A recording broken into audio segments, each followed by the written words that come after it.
31 cosas escalofriantes de la bruja más poderosa de la Biblia, la bruja de Endor. La bruja más poderosa de la antigüedad fue un personaje bíblico que fascinó a judíos, paganos y cristianos primitivos por un acto que es relatado en el Antiguo Testamento. Saúl estaba preocupado porque debía plantar batalla a los filisteos y deseaba saber cómo le iría en el enfrentamiento. El mismo primer rey de Israel había prohibido en su reino a los magos, brujas, pitonisas, adivinas y nigromantes, pero no se contuvo cuando le dijeron que en Endor había una poderosa hechicera que podía sacarlo de dudas. Invocando el espíritu del profeta Samuel y a través de la bruja de Endor le anunció a Saúl que perdería su reino y su vida, como efectivamente ocurrió en la batalla, según la Biblia. Vamos a presentar en este video el fascinante pasaje bíblico del rey Saúl y la bruja de Endor, así como sus principales derivaciones a lo largo de la historia y las muchas cosas que ha inspirado. Antes de meternos a fondo, no te olvides de suscribirte a nuestro canal y activar las notificaciones para mantenerte al día con nuestras actualizaciones.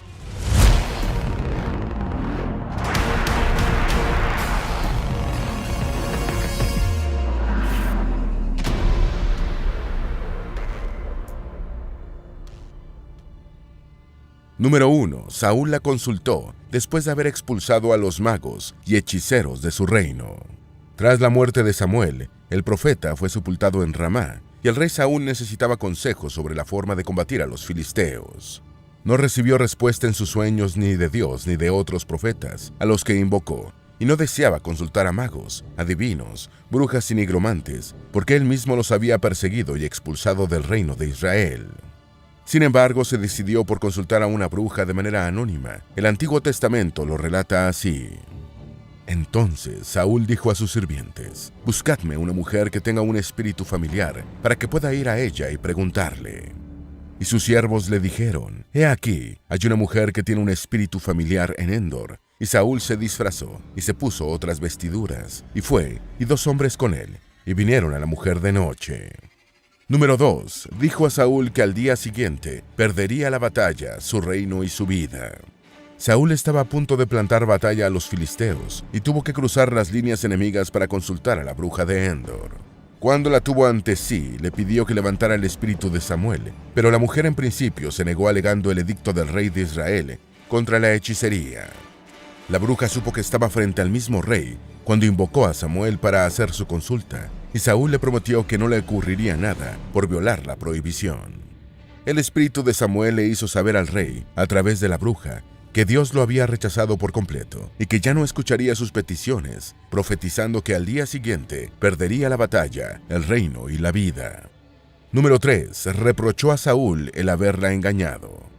El pasaje de Saúl y la bruja de Endor es reseñado así en la Biblia. Entonces dijo la mujer: «¿A quién te haré subir?». Y él dijo: «Traedme a Samuel». Y cuando la mujer vio a Samuel, lloró a gran voz. Y la mujer habló a Saúl, diciendo: «¿Por qué me has engañado? Porque tú eres Saúl». Y el rey le dijo: «No temas, ¿por qué?». Y la mujer dijo a Saúl: «Vi dioses que subían de la tierra». Y él le dijo a ella: «De forma que es él». Y ella dijo: «Sube un anciano, y está cubierto con un manto». Y Saúl vio que era Samuel, y se inclinó rostro en tierra. Número 4. Saúl murió en la batalla del monte Gilboa, cumpliéndose la profecía. Saúl quedó conmocionado por los malos presagios, y la bruja de Endor lo confortó dándole de comer y de beber. Según la Biblia, la crucial batalla tuvo lugar en el monte Gilboa y terminó en una victoria filistea. Saúl sufrió heridas de flechas, y al ver que podía morir, le ordenó a uno de sus escuderos que lo matara, ya que no quería caer vivo en manos de sus enemigos. El escudero se negó a matar a su rey, y Saúl se quitó la vida con su propia espada. El escudero de Saúl también se suicidó, y los cuerpos del rey y de sus 3 hijos caídos en la batalla fueron decapitados y colgados en el muro de Bet-San. Número 5. David maldijo los montes de Gilboa, donde murió Saúl. En la batalla también murieron Jonatán, Abinadab y Melchishua, hijos de Saúl y cuñados de David. Cuando el futuro rey David conoció el trágico resultado de la contienda, maldijo la montaña diciendo, según el 2º libro de Samuel: «Montes de Gilboa, no haya sobre vosotros rocío ni lluvia, ni campos de frutos escogidos, porque allí fue desechado vilmente el escudo de los valientes, el escudo de Saúl». Algunos habitantes del pueblo de Jabes de Galad cruzaron sigilosamente el territorio filisteo y recuperaron los cadáveres de Saúl y sus hijos para enterrarlos según el ritual israelita. Número 6. Un joven amalecita quiso impresionar a David, diciéndole que había dado el golpe mortal a Saúl. El segundo libro de Samuel relata que un hombre llegó al campamento de David y le anunció la muerte de Saúl. El hombre dijo: «Pues de pura casualidad estaba yo en el monte Gilboa, y vi a Saúl apoyándose en su lanza, y a los carros de combate y la caballería enemiga a punto de alcanzarlo. En ese momento él miró hacia atrás, y al verme me llamó. Yo me puse a sus órdenes. Luego me preguntó quién era yo, y yo le respondí que era amalecita. Entonces me pidió que me acercara a él y lo matara de una vez, porque ya había entrado en agonía, y, sin embargo, todavía estaba vivo. Así que me acerqué a él y lo maté, porque me di cuenta de que no podría vivir después de su caída.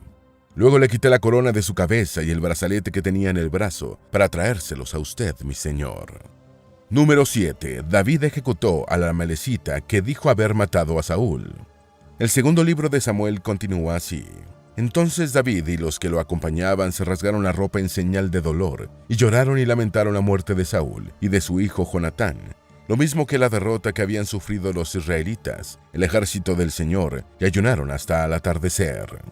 Después David le preguntó al joven que le había traído la noticia: «¿Tú de dónde eres?». «Soy extranjero, una amalecita», contestó él.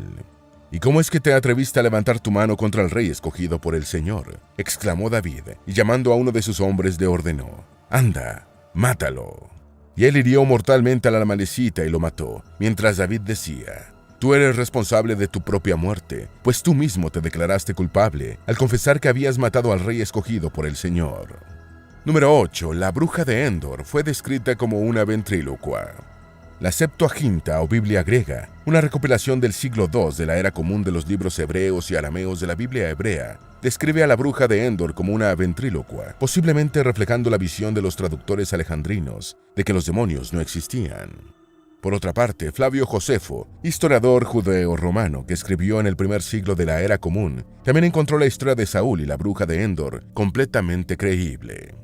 El Yalkut Shimoni, otra compilación de pasajes bíblicos de la Biblia hebrea, que data del siglo XI, identifica a la bruja anónima como la madre de Abner, un primo del rey Saúl y comandante en jefe de su ejército.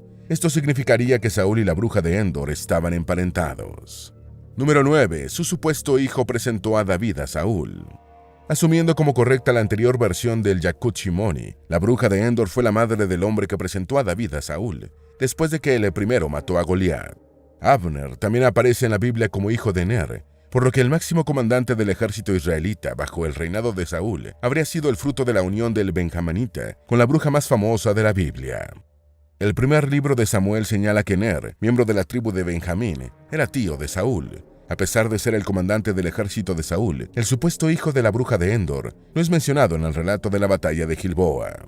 Sin embargo, tras la muerte en combate de Saúl y 3 de sus 4 hijos varones, Abner se apoderó de Isbal, el cuarto y único sobreviviente de los hijos del rey israelita, y lo protegió. Número 10. Su hijo fue acusado de tener relaciones con una concubina de Saúl. El supuesto hijo de la bruja de Endor estableció a Isbal, el hijo menor de Saúl, como rey de Mahanaim, al este del Jordán, mientras que David, yerno de Saúl por su matrimonio con Mical, la hija menor del monarca, fue proclamado rey por Judá. David empezó a reinar en Hebrón y durante un tiempo guerreó contra su cuñado. Las relaciones entre Abner e Isbal se dañaron cuando éste reprendió al hijo de la bruja de Endor por haber sostenido relaciones con una de las antiguas concubinas de Saúl, algo que solo estaba permitido al nuevo rey. Abner montó en cólera y decidió cambiar de bando, por lo que fue a entrevistarse con David. Número 11. El rey David lloró ante el sepulcro del hijo de la bruja de Endor. Abner se presentó ante David como el verdadero poder detrás del trono de Mahanaim y convenció al rey de Judá de que lograría para él la lealtad de las tribus que respaldaban a Isbal. El hijo de la pitonisa cambió de bando con todo su poder y cuando murió, David lo hizo enterrar en Hebrón. Samuel 3, 31-32 dice: «Y dijo David a todo el pueblo que estaba con él: rasguen sus vestidos y vístanse de cilicio, y giman delante de Abner. Y el rey David fue tras el féretro. Y enterraron a Abner en Hebrón, y el rey alzó su voz y lloró sobre el sepulcro de Abner, y todo el pueblo lloró». Número 12. El rey James VI de Escocia asoció a la bruja de Endor con la suma sacerdotisa y oráculo Pitia. En su tratado de monología publicado en 1597, el rey James VI de Escocia, quien también reinó después como James I de Inglaterra, realizó un análisis filosófico de la nigromancia y de las relaciones históricas entre las diferentes formas de adivinación desde la magia negra antigua. En este libro, el rey escocés rechazó la idea de que la bruja de Endor realizó un acto de ventriloquía y también negó que hubiera convocado el espíritu de Samuel. James describe a la bruja de Endor como la pitonisa de Saúl, comparándola con Pitia, la oráculo y suma sacerdotisa del templo de Apolo en Delfos. Número 13. Lutero creía que el fantasma de Samuel era el mismo diablo. Algunas glosas medievales de la Biblia propusieron que lo que invocó la bruja de Endor no fue el fantasma de Samuel, sino un demonio que tomó la forma del profeta y último juez de Israel, o una ilusión creada por la adivina. El iniciador de la Reforma Protestante, Martín Lutero, quien creía que la muerte era un estado de inconsciencia, opinó que el espíritu de Samuel traído por la adivina era el fantasma del diablo. Juan Calvino, otro de los gestores principales de la Reforma, dijo refiriéndose al supuesto fantasma traído por la bruja de Endor: no era el verdadero Samuel, sino un espectro. Número 14. En el siglo XVIII, el episodio de la bruja de Endor era considerado una prueba de la existencia de la magia. Antoine-Augustin Calmet, exégeta francés que vivió entre los siglos XVII y XVIII, alude brevemente a la bruja de Endor en un tratado sobre las apariciones de los espíritus, que publicó en 1759, y se refiere a la aparición del fantasma de Samuel como una prueba bíblica de la realidad de la magia.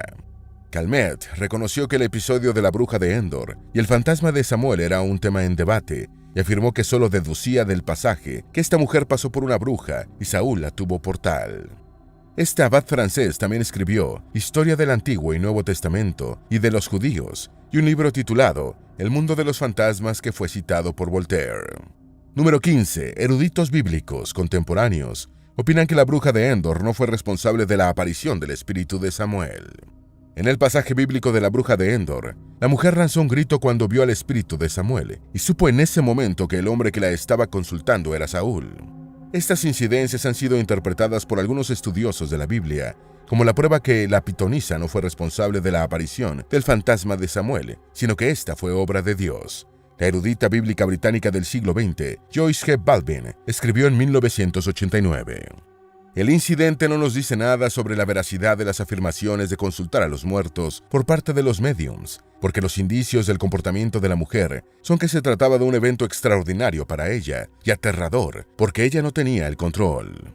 Número 16. Para los espiritistas, la bruja de Endor fue una medium. El académico, apologeta cristiano y cineasta australiano Grenville Kent resume dos interpretaciones históricas principales sobre el pasaje bíblico de la bruja de Endor. Una, que Samuel apareció realmente, ya de forma corpórea o espiritual, y dos, que el profeta judío fue encarnado por un demonio para destruir a Saúl. Kent es productor de la serie documental Big Questions, o Grandes Preguntas, basada en su libro del mismo nombre, cuyo primer episodio se titula ¿Existe Dios?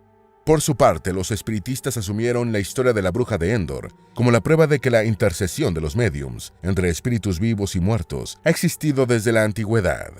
La mujer de Endor era una medium, respetable, honesta y mucho más parecida a Cristo que los críticos cristianos del espiritismo, afirmó en 1875 un periódico espiritista de Chicago. Número 17. La población de Endor existe desde el Paleolítico.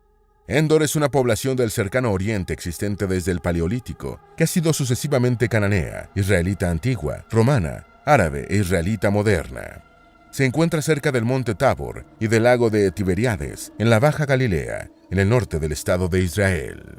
Endor es referida también a menudo como Endor en hebreo, y la etimología del nombre se desconoce. Es posible que esté relacionado con los términos Ein, que significa primavera, y Dor, que equivale a generación. Número 18. Endor es referida 3 veces en la Biblia. La primera mención de Endor en el Antiguo Testamento se encuentra en el libro de Josué, cuando la población cayó entre las asignaciones tribales de Manasés, nieto adoptado como hijo por Jacob y fundador de una de las tribus perdidas de Israel. Josué 17:11-13 dice: tuvo también Manasés en Isaacar, y en Aser, a Bet-Seán y sus aldeas, e Ibleam y sus aldeas, a los moradores de Dor y sus aldeas, 3 provincias. Mas los hijos de Manasés no pudieron arrojar a los de aquellas ciudades, y el cananeo persistió en habitar en aquella tierra. Pero cuando los hijos de Israel fueron lo suficientemente fuertes, hicieron tributario al cananeo, mas no lo arrojaron. Número 19. En Endor, Barak y la profetisa Débora derrotaron a los cananeos. La segunda mención de la población en la Biblia está en el primer libro de Samuel, 28:4-25, que narra la consulta de Saúl a la mujer de nombre desconocido, que es llamada la bruja de Endor. La tercera mención de Endor en el Antiguo Testamento está en Salmos 83:9-10, que la sitúa como el escenario de la derrota de Jabín y Sísara. Jabín fue un rey cananeo de Azor, que sometió a los israelitas del norte durante 20 años, y Sísara era el comandante en jefe de su ejército. Ambos fueron derrotados por las fuerzas de las tribus israelitas en Zabulón y Neftalí, comandadas por Barak y la profetisa Débora. Número 20. Es posible que la ubicación Endor haya cambiado. Posiblemente el lugar en el que se encuentra la actual población israelita de Endor no sea el mismo que tenía cuando ocurrió el episodio de Saúl con la bruja. La ubicación que parece más consistente con los relatos bíblicos es una que se encuentra en el extremo sur del valle de Jezreel. Las asignaciones de pueblos y tierras a la tribu de Manasés, el viaje de Saúl a consultar a la adivina y la derrota de Jabín y Sísara encajan mejor con una localización en este valle, en algún sitio entre Ibleam y Tashnach. Número 21. Existen otros sitios sugeridos como la ubicación antigua de Endor. Otros lugares propuestos para la ubicación de Endor se encuentran en la parte norte del valle de Jezreel, cerca o sobre la colina de Moreh. Una razón en favor de esta localización está relacionada con la tradición y la preservación del nombre de Endor, mientras que el principal factor en contra es que no parece encajar con algunos pasajes bíblicos. De aceptarse esta ubicación, habría que admitir que las listas de ciudades de los libros de Josué y de Jueces sitúan a Endor fuera de un orden lógico. Número 22. Una ubicación de Endor en el norte del valle de Jezreel habría facilitado la visita de Saúl a la bruja. A pesar de los elementos contrarios a la localización de Endor, en el norte del valle de Jezreel, un factor que apoya esta ubicación es el dato consignado en la Biblia de que Saúl tuvo que disfrazarse para visitar a la bruja. Se acepta que si se disfrazó fue porque tenía que atravesar las líneas enemigas, y como los filisteos estaban acampados en Sunem, la ubicación de Endor en el norte del valle de Jezreel tiene lógica. Número 23. Es posible que la bruja de Endor haya sido Sedecla, hija de un sacerdote de Madián. El libro de antigüedades bíblicas, conocido originalmente por su nombre en latín, de Liber Antiquitatum Biblicarum, señala que la bruja de Endor quizá fue una mujer de nombre Sedecla, hija de un sacerdote de Madián. Se cree que este libro de autor desconocido fue escrito entre los siglos I y II de la Era Común, y su autoría fue atribuida en principio al filósofo judío helenístico Filón de Alejandría, hipótesis después descartada por los especialistas. El autor de la obra es llamado Pseudo-Filón. Número 24. La historia de la bruja de Endor cautivó a los pueblos antiguos. El pasaje bíblico sobre Saúl y la bruja de Endor se convirtió en una leyenda, cautivando a judíos, paganos y cristianos durante la época del cristianismo primitivo. La historia fue reseñada y celebrada en varios textos hebreos y de los seguidores de Jesús de Nazaret. Los obispos católicos y ortodoxos debatieron durante siglos sobre las razones de la popularidad de la historia entre la gente común, concluyendo que su principal atractivo estaba en el acto de magia para la aparición de Samuel. Número 25. Endor es un planeta de la Guerra de las Galaxias. Por su condición de una de las primeras mujeres vinculadas con la brujería, la bruja de Endor se convirtió en motivo de inspiración de escritores, artistas y aficionados al arte relacionado con hechos fantásticos o sobrenaturales. En la saga Star Wars, repleta de efectos especiales y alta tecnología, Endor logró colarse como el planeta en el que nacieron los Ewoks, los seres primitivos que viven en su luna. Número 26. La historia de la bruja de Endor originó las versiones más inverosímiles.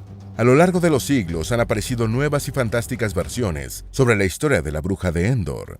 En el siglo XVI, el poeta hugonote francés Guilhem de Sallusti Doubartas, conocido por su poema La Semana o Creación del Mundo, de gran influencia en su tiempo, sugirió que la bruja de Endor utilizaba en sus artes nigrománticas una antorcha hecha por la grasa de su propio hijo. Número 27. Célebres escritores como Lord Byron y Rudyard Kipling se inspiraron en la bruja. Lord Byron refirió la historia de la bruja de Endor en Melodías Hebreas, la colección de 30 poemas que escribió en 1815 para acompañar la música compuesta por el también inglés Isaac Nathan. El poeta judío nacido en Rusia, Shaul Chernikovsky, escribió en 1893 en Endor, una de las obras más importantes de la poesía hebrea moderna, en la que presenta a Saúl como un rey comprensivo. Rudyard Kipling publicó en 1919 el poema Endor, un año después de que su único hijo varón, John Kipling, muriera a los 18 años en su bautismo de fuego en la Primera Guerra Mundial, durante la batalla de Loos. Número 28. La Bruja de Endor ha sido personaje de producciones teatrales y de televisión. El teatro, la televisión y el cine también se han ocupado del pasaje bíblico de la Bruja de Endor. En 1944, el dramaturgo inglés Lauren Husman escribió la obra Samuel, el Hacedor de Reyes. La famosa adivina tiene un papel estelar en la obra Endor, del estadounidense Howard Nemerov, escrita en 1961. En 2016, la actriz belga Lynne Rennie interpretó a la Bruja de Endor en De Reyes y Profetas, serie televisiva estadounidense de la ABC basada en los libros bíblicos de Samuel. Número 29. También es personaje de notables composiciones.